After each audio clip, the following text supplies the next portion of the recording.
Candidate. This one goes to Governor Brownback, correct? Yes. Governor Brownback, I feel we have to address this issue because it's so recent. In recent weeks, you appointed a Kansas Supreme Court justice who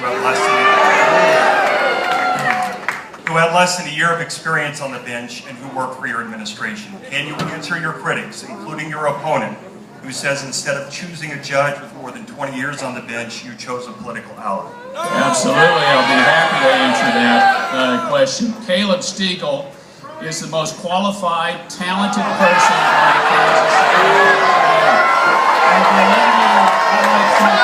Let me say what he is. He graduated third in his class at KU.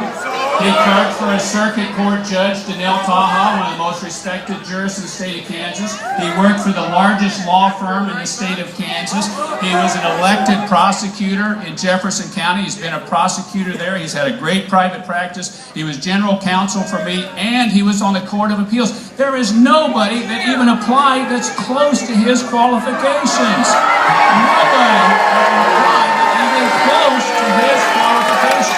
This is an incredible. One of the people on the panel called him a legal prodigy, saying this guy is an amazing, qualified candidate. And he is. He could end up in the Court of Appeals, on up the Federal Court of Appeals, or further in the future. He is an amazingly qualified, brilliant man.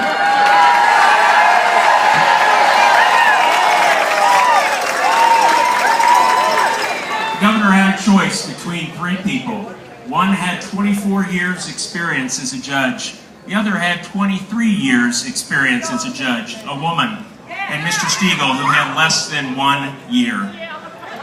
I think it's pretty clear that he didn't choose experience here.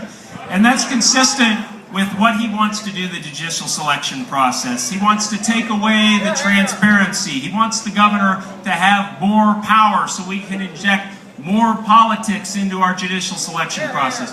We have a process that has served this state very well, and we need to keep that process.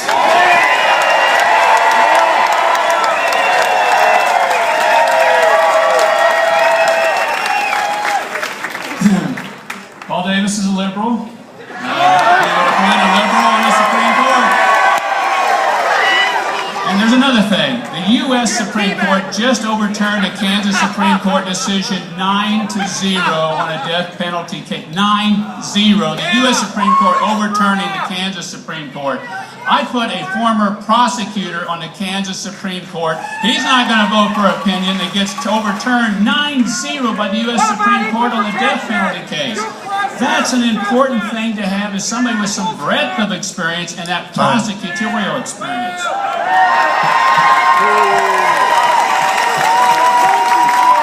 Next question will come.